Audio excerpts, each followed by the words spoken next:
This is Listen St. Louis with Carol Daniel.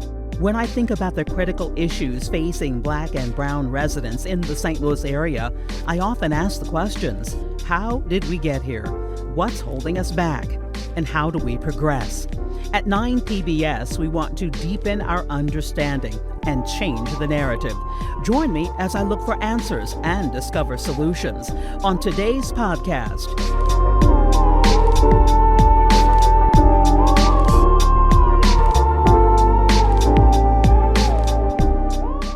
The following episode contains content that may be distressing or triggering to some listeners. We hope this discussion fosters meaningful conversation, reduces stigma, and promotes understanding.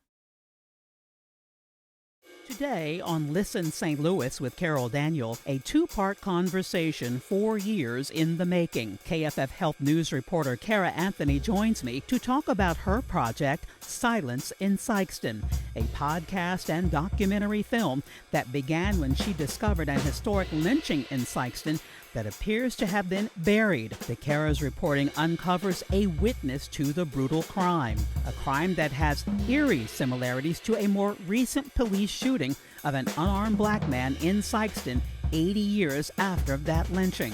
Why the silence in Sikeston? And what has that silence about the racial trauma done to the generations that followed? That's today on Listen St. Louis with Carol Daniel. Listen St. Louis with Carol Daniel is supported in part by Midwest Bank Center, the Betsy and Thomas Patterson Foundation, and Orvin and Latrice Kimbrough. Welcome back to another episode of Listen St. Louis with Carol Daniel, and thank you so much for subscribing, for liking the podcast. We appreciate your comments as well, and for sharing the podcast with others who you know will benefit from these great conversations that we are having. Conversations we're having, by the way, on this Emmy-nominated podcast. Yes, my whole body's changing when I say that. It's an Emmy-nominated podcast. We will find out in late October if we actually won or not in the category. But I have been telling everyone who will listen that I'm already a winner. We are already a winner because we have been nominated. So we are forever an Emmy-nominated podcast. And so I'm so grateful to my producer, Leah Gullett, and to Aja Williams, our Vice President of Content, and to Amy Shaw, who is the CEO and President of 9 PBS, the first woman to head 9 PBS, for even choosing to hire me and to create and develop this podcast. I'm very grateful to all those who came together and come together weekly to make this happen. Bradley Rayford as well, who sometimes fills in, the documentarian that he is. I have to mention his name because I think, so shout it out, Leah, 6 or 7 films he's done. I think it's that many. So sometimes he is behind the camera. This conversation today will move you. It might even upset you. And so I do want you to just be aware of your own body. Just be in tune with your own feelings. If your shoulders get tense, if you begin to hold your breath, honestly, sometimes we don't even recognize that we're holding our breath when we're stressed. If your heart speeds up, if you feel something in your gut, and that is stress, it's tension, just give yourself a minute. You know, you can pause this podcast and come back and listen later because this is a difficult conversation and it is about our history. But all that being said, I have been looking forward to this conversation for weeks because in part the subject matter is central to what I am trying to do on this podcast, and that is to change the narrative, the story that we tell ourselves about ourselves. And one reason the narrative is what it is, one reason we tell ourselves some of the stories that we do about ourselves as Black people is because we do not know our history, because we just don't talk about it. We weren't taught it. And then there is the movement now to limit the manner in which Black history is taught. There is, I believe, an impact on us and on our culture because of that lack of knowledge and that skewed knowledge, that skewed sense of ourselves. And so my friend, my former neighbor, my colleague, we serve currently in the National Association of Black Journalists together. Cara is in studio, and I'm so glad to have you. Thanks for having me, Carol. It's so good to see you. Good to be here. So we do a little girlfriend moment, and then we're Right. It's my girl. I've watched her grow. I've watched her just succeed and make great strides in her career. And so I am just overjoyed to have you in the studio with me. Oh, glad to be here. And you've paved the way, Well, living legend, well. and so much more to come for you. And congratulations on the Emmy nod. Congratulations to the whole team. That's Yes, huge. yes. Can't wait to celebrate with everyone at the end of the month. It's coming Absolutely. up soon. It is coming up soon. Thank you so much. So you were going to examine, and you are examining, how racism affects one's health. And the story of Cleo Wright comes up. So can we start with how you learned about this 1942 lynching in Sikeston, Missouri, from the county clerk?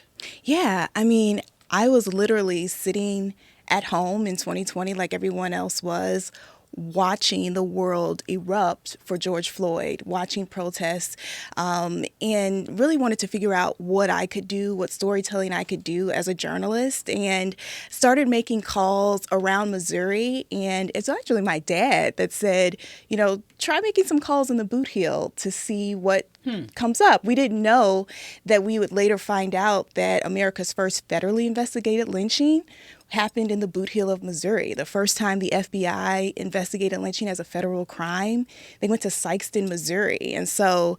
But why did he say the Bootheel? Did you ever find out why he said the Bootheel? Well, my parents are from rural Tennessee, and I was in particular looking for Black communities that were in rural areas. Okay. And he knew that there was a Black population in the Bootheel. There You're you go. familiar with the Bootheel. I am, absolutely. I worked in Cape Girardeau, yes. Yeah. And so made a call to Sikeston, and the city clerk picked up the phone, and she said, well, if you want to know what it's like to be Black in the Bootheel, you need to speak with my grandmother.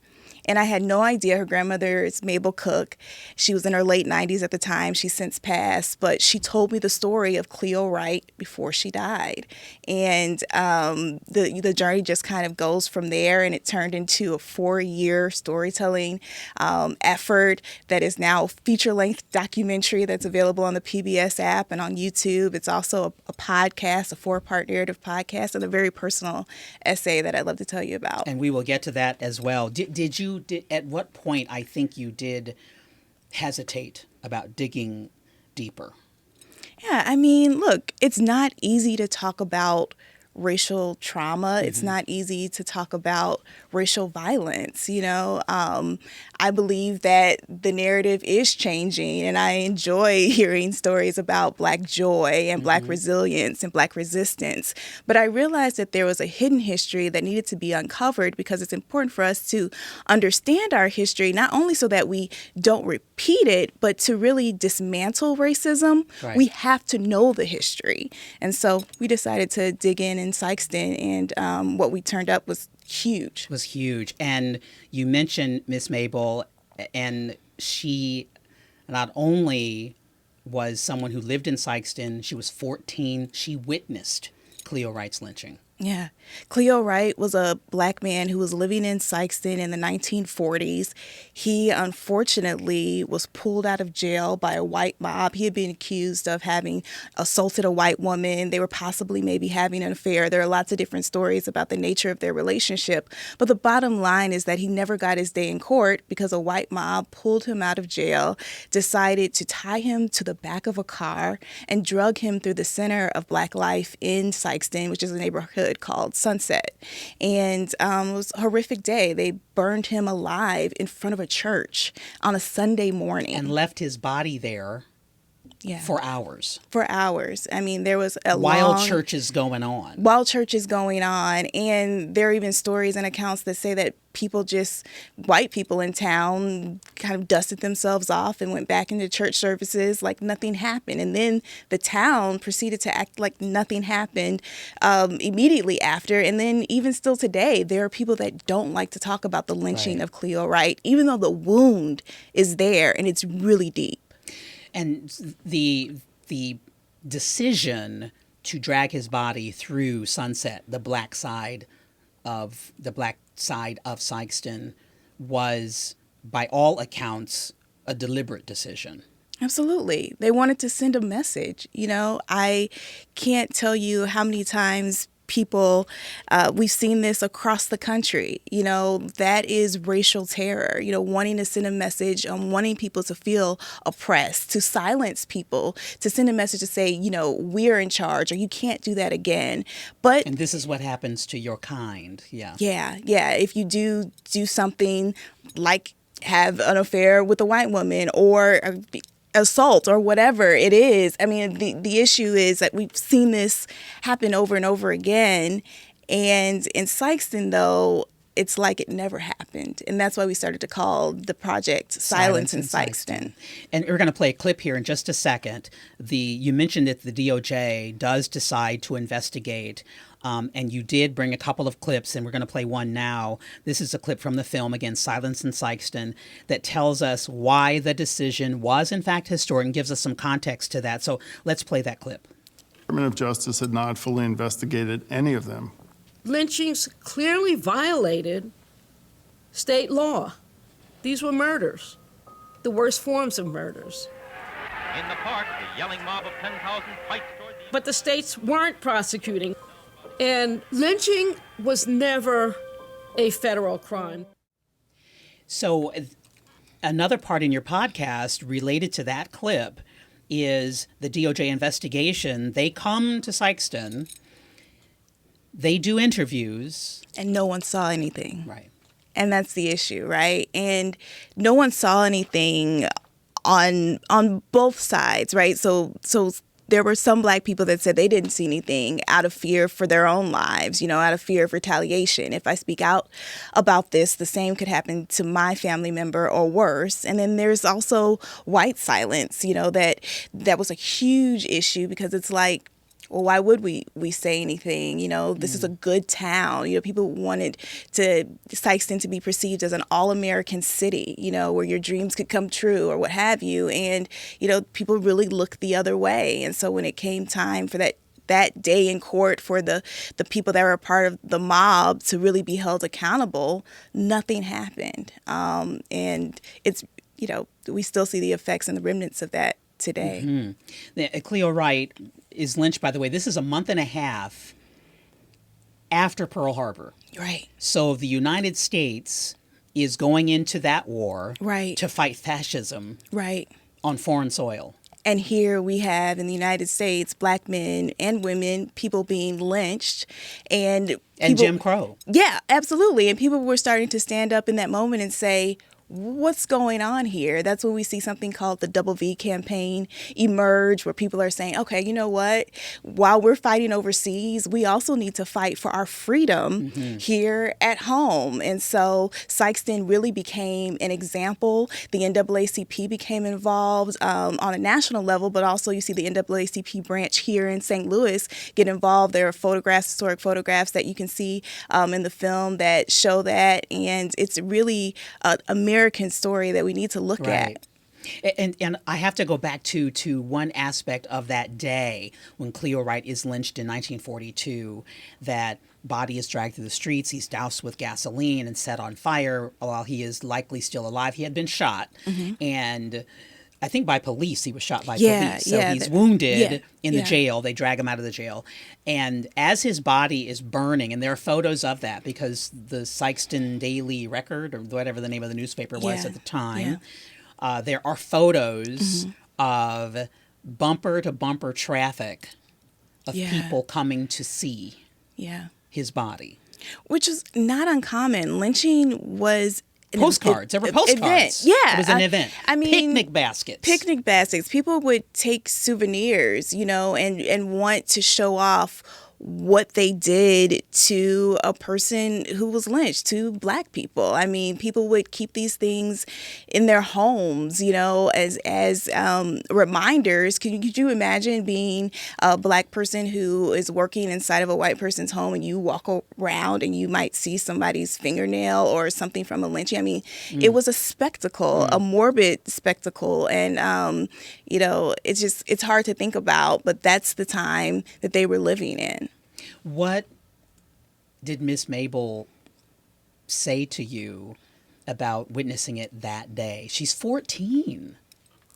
I mean, look, it was something that she suppressed for years, she didn't talk about it because it's almost like it's unbelievable. Could you imagine? She was sitting, she told me the story, we were at her granddaughter's house, and she was literally standing on the front porch, and here she is witnessing a car drive through her neighborhood with a man's body attached to the back of it. I mean, I can barely say it. It's hard to even imagine that. And then when she went to her father about it to say, Dad, you know, this is what I witnessed, this is what I saw, he was just like, we can't talk about it. Please don't bring that up again. And I want to play this clip of her telling you that part of it because, and I'll tell you about my experience since I've been to Sikeston many times. As I said, I worked in Cape Girardeau, but this is common behavior. We already know this, that it's common behavior, and you reveal it again in your podcast and the film Silence in Sikeston, that common behavior of not talking about racial violence. So let us play that clip. Did you and your friends talk about that? We didn't talk about it, no. My daddy told us not to have nothing to be saying about it. Say it'll go away if you not talk about it. It's gotta kind of eat you up on the inside witnessing something like that. You just can't pretend that it didn't happen. You can't. I can't say I can just easily get over it. No, I wasn't there when it happened, but it has an effect on my grandmother. She's a part of me. I'm a part of her. It'll go away. And it didn't. You know, this informed not only for Miss Mabel's family, but for Black families across the country. The lynching era informed generations, how we raise our children, you know, how we move about as members of society. Arguably, it still informs the conversations that we're having with the next generation today. These things don't go away. That's why we needed to do this project. I mean, the wound is still there. It's still present. You know, 80 years later, there's a reason why people still don't want to talk about a lynching that happened in 1942. So. And there's a reason why we behave with one another the way we do in far too many cases. And I mentioned that I've been to Sikeston many times, and you reflect on this in the early part of the podcast, that many people know Sikeston because of the home of the throwed roll. Yeah, Lambert's Cafe, right? Yeah, and I saw that. I'm like, now I'm going to have to go to Sikeston the next month because, you know, it's down home cooking. They actually do throw the rolls across the restaurant at you. Right, yeah. I did a few interviews there, and that's what I think, arguably, that's what people want to think about when they think about Sikeston, and that's probably what Sikeston would like to be known for, you know? Not this. No, not this, but it's absolutely necessary for us to have this conversation, again, because we have to think about the future, you know, our children, our children's children, you know, how will they relate to each other? You know, again, people talk about not breaking, not repeating history, but arguably, you know, I wonder if we're even out of this cycle of racial trauma and racial terror in society today. And I would just put out there that for anyone who has ever been raped, lots of women do not report it. No. They don't speak about it, but they can tell you the trauma, how it has changed them, and how they move through the world. Oh my gosh. And they maybe don't talk about it, didn't report it. And that's trauma. And this was trauma. Yeah, I mean, it's a wound. Look, racial trauma is, you know, typically defined as something that can happen that's horrible, that's related to race or racism, right? And so, often, you know, you would go to the doctor if someone literally wounded you, right? A blow to the head, a blow to the body, and you just wouldn't walk around for 80 years and say with everything, a whole open wound. Right, and say everything is fine. And essentially, that's what people like Miss Mabel did. They walked around Sikeston for 80 years with an open wound. And now the town is grappling with that. I do want to acknowledge that there is an effort to have possibly a marker for Cleo Wright or some acknowledgement for what happened back in 1942. But there are also modern day cases, Carol, that they are dealing with today. Right. And we're going to talk about that in just a second. Was it difficult to get people to talk, especially white people? I know you interviewed the retired owner of a newspaper. Oh, yeah. I mean, it was really difficult. I had people who were afraid to talk to me, who didn't want to talk to me, because, again, it's almost like the ghost of Cleo Wright was sitting heavy over the city and really has some control in that sense. I mean, I understood for a lot of times when a Black family would just say, like, no, because this is a small town. We're talking about 16,000, 17,000 people, 6,000 Black people.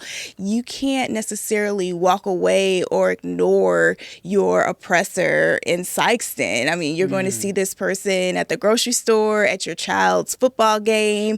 You might see them in church on Sunday morning. I mean, everybody knows everybody. And so people really had to be careful. I mean, the people that spoke in this film, I really commend them for their bravery, for their courage, for saying yes to this in a town that has looked away from their racial wounds for decades. And we do know from the lynching of Cleo Wright in 1942 that a lot of Black families left that night, that next day. They left their belongings behind. They left. And some of them came here. They came to St. Louis and they never looked back. Now, St. Louis has a long its own history. I mean, there's not a city. That doesn't. Right. But some returned. But I want to point out also that Sunset, the historically Black neighborhood where the lynching occurred, there were people that stayed. Black resistance is real. Black resilience is real. I talked to one scholar who reminded me, she's at Duke University, her name is Keisha Bentley Edwards. She says, Black people didn't just curl up in a ball and die during the lynching era. People did fight back. People did try to defend their families, their property. And that's really important to point out when having this conversation. Absolutely. The demographics of Sikeston you mentioned are 16,000, 17,000 people, 6,000 Black people. How are Black people doing in Sikeston? I've been to Sikeston many times. Their poverty is real. Drug addiction is real.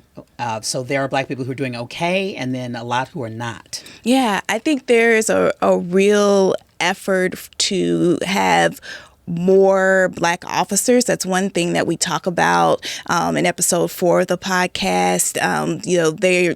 They want more diversity. Also, with the city council. Mind you, this whole thing started with me having a conversation with the town's first Black city clerk in 2020. And so there definitely are efforts being made, but there's a long way to go. And I think people recognize that. And now, even since our film being published, a podcast being out, I think there's even a certain energy that's happening in the city right now to see what can be done to move the conversation forward, to move the needle forward, to really change systems in Sikeston so that they're more reflective of the population. And I'm going to look at all these notes I have here because the newspaper owner said, what is served by talking about this? And he was adamant. Yeah. Like, why would we even talk about this? What are we going to get? And to me, that felt dismissive, and it felt like you don't care about Black people. You must not care if you think that nothing can come of talking about something that your whole town buried. Yeah, because we're still living under the weight of it across the country, and it can be really felt, heavily in a town like Sikeston. That particular comment, I know, resonated with a lot of Black millennials in Sikeston who are trying to, figure out what's next for them. Do I stay? Do I go? Right. Do I come to St. Louis, and make a life like here? Like Rashard Owens. Yeah. Who's a singer. Yeah, but Prashad is a great example of someone who's trying to create change in Sikeston. He ran for city council and lost, right? But he made an effort. But part of the reason, and we have a conversation about this in the podcast, is like there's that old guard, you know, that still is there, that is in existence, that still, you know, when you talk about racism, people don't often like to talk about race, because when we're talking about race, sometimes we're talking about power, right, and the power dynamic there. And in Sikeston, again, it's a huge issue. And so people are doing better. But when you hear those conversations, when you hear a comment like that, it can be disheartening, but it's important for us to acknowledge the effort, the people like Prashad Owens, the families that are really trying to say, yes, we need to look at our history, recognize it, and then course correct in the process. And so you did connect then the lynching of Cleo Wright to then the police shooting in 2020 of Denzel Taylor, who was a young man, young father, I think engaged. I know he and his girlfriend had 3 daughters. She was, and the thing that touched me, so much of it, the whole thing touches me, but between Denzel and Cleo Wright, both of the women in their lives, Cleo was married, his wife was pregnant when he was lynched. Denzel's fiancée was also pregnant when he was shot by police in 2020. Yeah, and they both did not get their day in court. You know what I mean? So tell us Denzel's story, and I'll start by saying that he could have faced. He would have been arrested because he and his father get into an argument, and he does shoot his father. He shot his father. You know, they had an argument. Denzel left. This is April of 2020. He left his father's home. He returned to the area. Police spot him. Now, mind you, his stepmother called the police. They actually had family members out searching for him because hoping that they'd find him first. Right? Yeah. Because unfortunately, I mean, we've had these conversations in my family. I'm sure you've had them with yours. It's like if we have an issue or if something's going on, do we call the police? You know, out of that fear of we don't want anything to happen like what happened to Denzel. So the police spot him back near the scene of where he had the altercation with his father, and he was shot at least 18 times by Sikeston PD. When he returned to the area, at that point, though, Denzel was unarmed. When they searched his body, they only found a stick of wood. And so it's really a tough case to look at, but necessary because both during the lynching era and now looking at police violence and police killings, these are 2 men who were dealing with, both Cleo and Denzel, they're dealing with public health threats. I mean, police violence and police killings are public health threats. And the same back then with lynching. Lynching was a public health threat, and we're recognizing them as such and talking about it that way in the podcast. And the body cam video is available, and it's in the podcast. And we want to be clear that, because you'll see it, and you should see it, that the police tell him, show your hands. He has his hands. He has a hoodie on. It's raining that night. He's standing behind the police line. He has his hands in his pocket, and he raises one hand, and he's turned sideways, and it looks like he's walking away. And they're shouting at him, "Show me your hands! Show me your hands!" And he raises one hand, and he says, "Go on and shoot me." Yeah. He had been having, and then a second. 1.5 seconds go by. They do shoot him. Yeah, and then that's when they start firing continuous rounds, right? And that's how you end up with his body being riddled by 18 plus bullets. It's a tragedy, and I think it's hard to look at. Even looking at it alone, you have to. I'm glad that you told people earlier, before we started this conversation, to take care, because it's difficult to look at. Now his daughters are trying to figure out what life looks like without their father. And where is he? Yeah. I mean, in episode 3 of the podcast, I interview his oldest daughter, who was 4 years old at the time, and I asked her, I said, do you know where your dad is? And she said, he's sleeping? And I said, oh, okay, And you got permission from mom to absolutely. to And I've talk to her. received training on how to talk to children about that kind of trauma and losing a child, losing a father in that way. But it just really, to me, shows that when these things happen, it affects a family, generations, an entire community, and it can also have long-term health effects for his girls. I talked to Cleo Wright's daughter, even in the journey of this. She's in the film, and she still had the question until the day that she died, is like, who would I have been had I known who my father was? And that's a question she never received the answer to. Was able to answer. Yeah. You did mention the terminology public health. These are public health threats, lynching, a public health threat, police violence. Go into that a little more. Why people would hear this, people may hear this, they will hear it, and they may say that there's a reason for every shooting, because statistically, the majority of my white brothers and sisters, that's how I term them, believe police and are on that side. And so there's very little seemingly that we can say that would convince them that much of this, we have to decide it's not necessary. What happened to Denzel wasn't necessary. If they had taken a few more seconds, he'd be alive. So talk about public health threat and why you call it a public health threat. Yeah, I mean, a lot of times we would look at a police killing or even a lynching story as I'm sorry. It's just a crime. As a crime. Yeah, as a crime story, right? And so, but as a public health reporter, we're tasked with looking at what could be potentially harming a community, what is causing death in a community. Obviously during the pandemic, I wrote a lot about COVID. I was writing news obituaries about frontline workers who were losing their lives as they were trying to save others.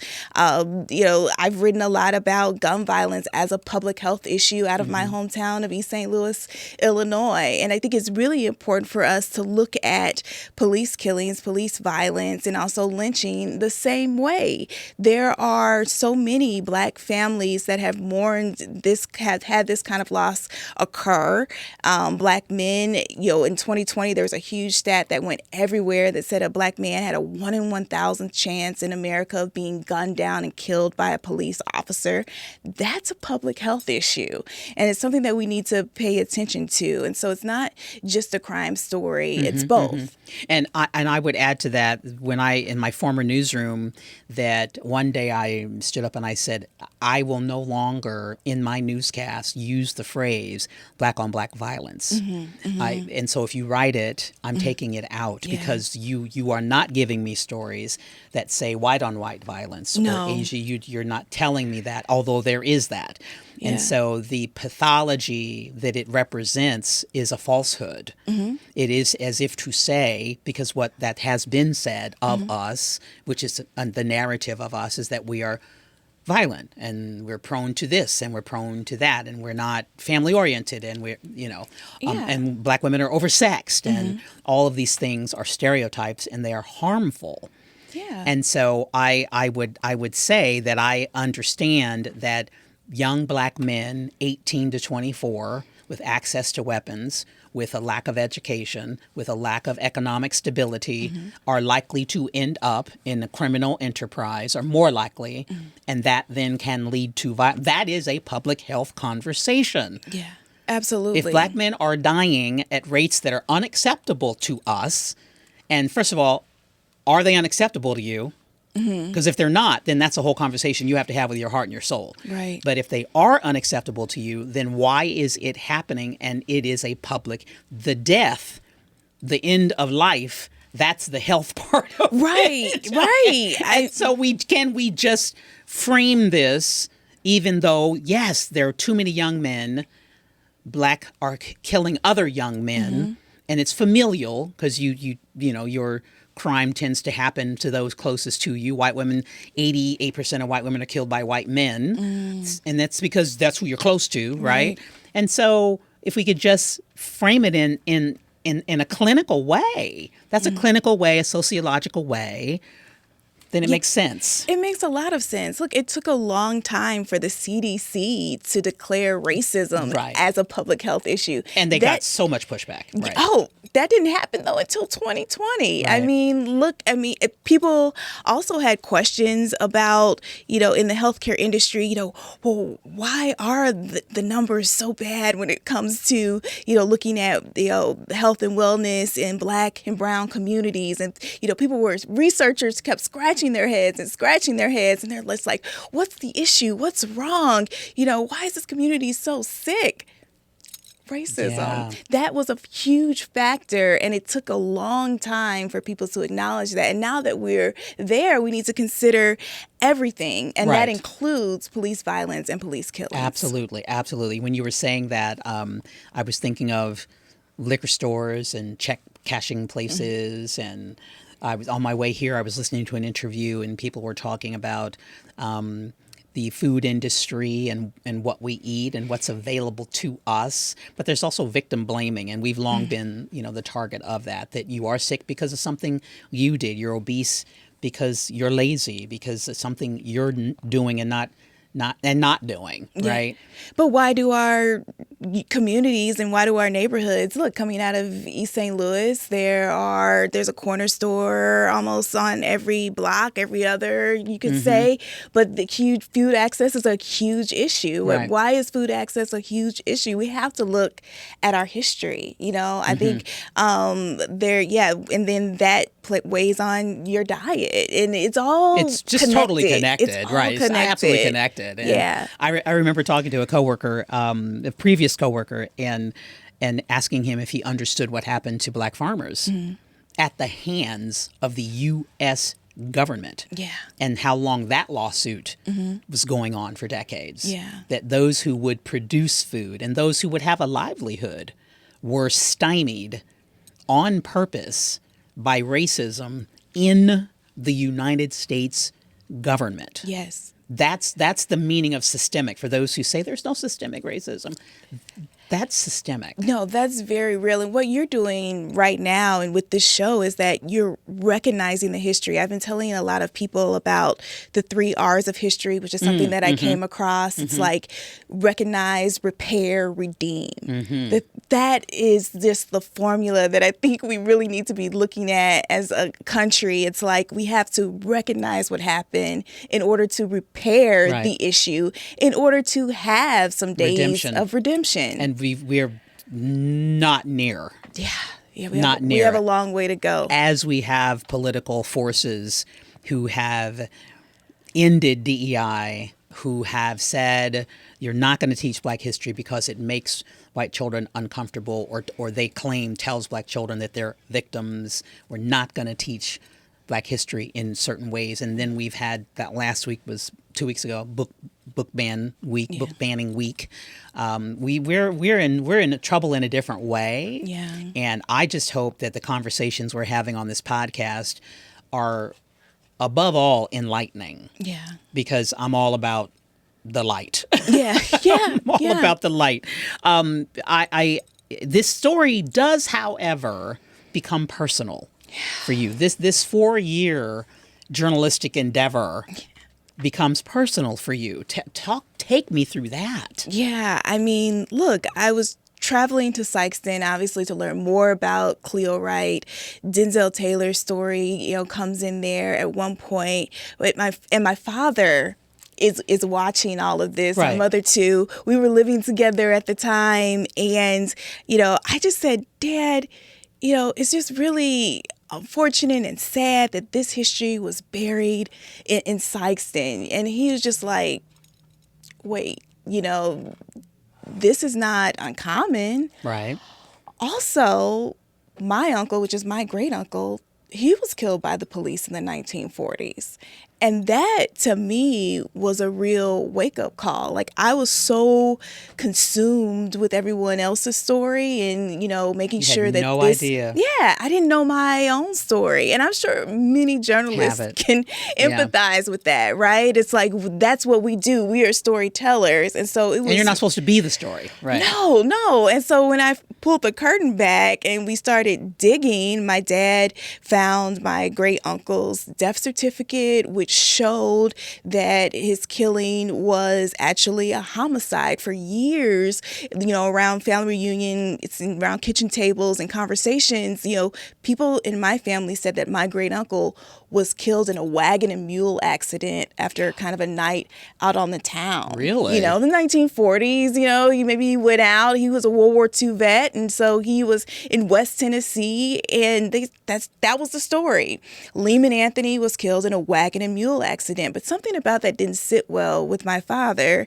And when he started doing more investigation, and he revealed this to me when I started asking questions and, going back and forth to Sikeston, it all came to light. Did your father start doing his research as you are doing this research, or had he done it previously? He had done it previously, but kept it to himself, right? Because it's really difficult for us to have these conversations. I'm already trying to figure out how I will have a conversation about this with my 7-year-old daughter, right? We just don't talk about these issues amongst ourselves. Black families, we need to have these conversations, but they're difficult. I will say that that's probably a human condition, but for us, the racism, slavery, Jim Crow is an added part for us. But probably a lot of families are like, nobody talks about Uncle so and so or Aunt so and so. Right, and because it's not pretty. It's ugly. It's ugly. It's difficult to talk about these things. And there can even be some shame and embarrassment about it. Oh, for sure. I mean, even I've been looking at some of the comments and having dialogue with people. And even back in 2020, remember when people were saying something like, well, I'm not my ancestors. I fight back. Right. It's like the reality is like, you don't know. You don't know. And this is really difficult stuff. And so, So tell us what happened. It wasn't a wagon and mule accident. No. What happened anyway. Yeah, as far as we know, and there's a newspaper account of what happened, but basically a white woman saw my uncle. He did get into some trouble with this wagon and mule team, but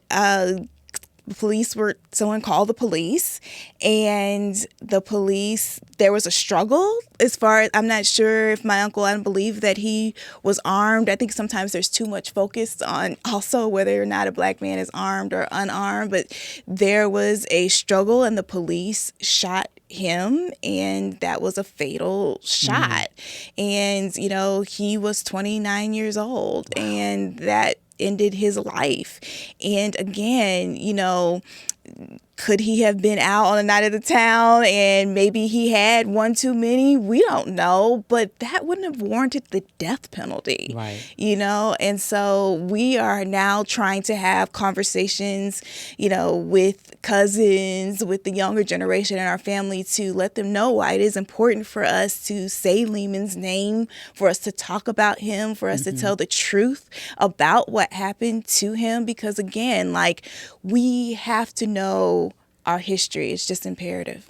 Next week, you're going to come back, and there's another aspect to this, and we've touched upon it several times in a variety of ways, and that is what both the silence, and the name of the podcast and the film is Silence in Sikeston, but what the silence does to us health-wise, and also what the racism has done to us health-wise. So in the podcast and in the documentary, you brought in therapists. Oh, definitely. It was important for us to understand, as a public health reporter, I wanted people to know that when you're witnessing or a part of a story like this, it does affect your your body, and you can affect your mental health. So you can deal with anxiety and depression, again, and we talked about this in terms of 2020, but way before that, this has been happening a long time. Black people have been dealing with these issues for a long time and not talking about them. And so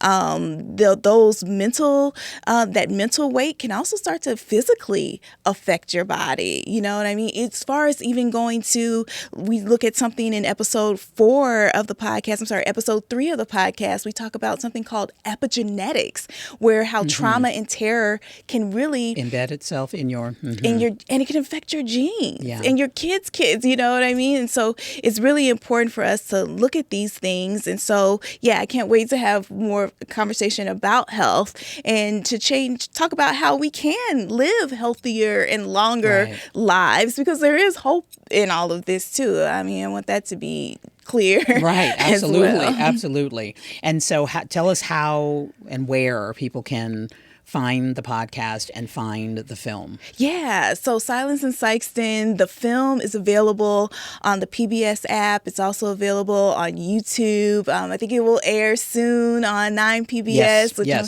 excited about. Also, the podcast is available wherever you listen to podcasts, Apple, Amazon, Spotify. You can find it there. It's also available on YouTube. How has this changed you? And has it?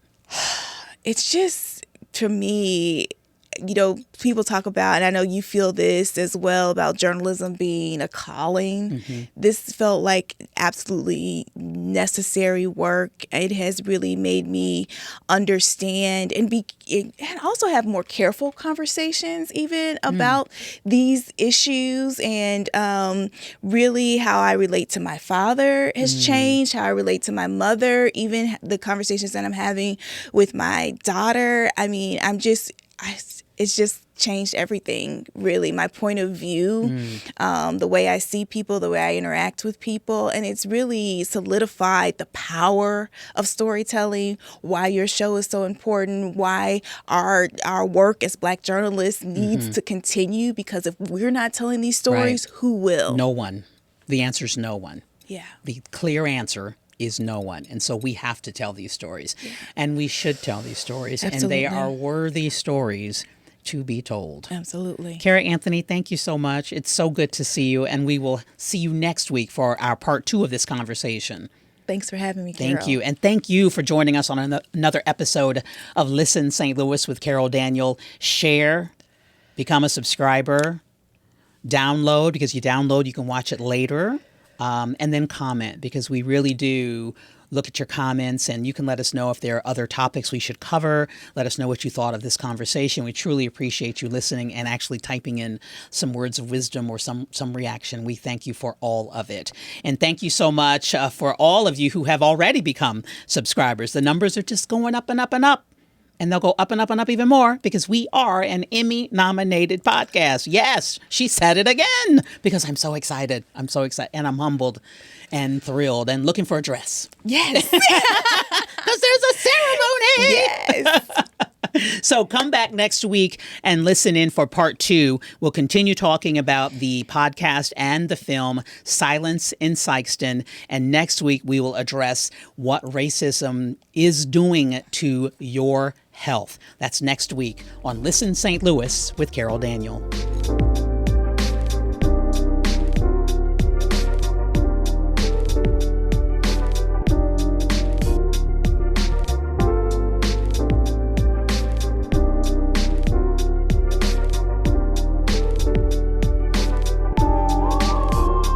Listen St. Louis with Carol Daniel is supported in part by Midwest Bank Center, the Betsy and Thomas Patterson Foundation, and Orvin and Latrice Kimbrough.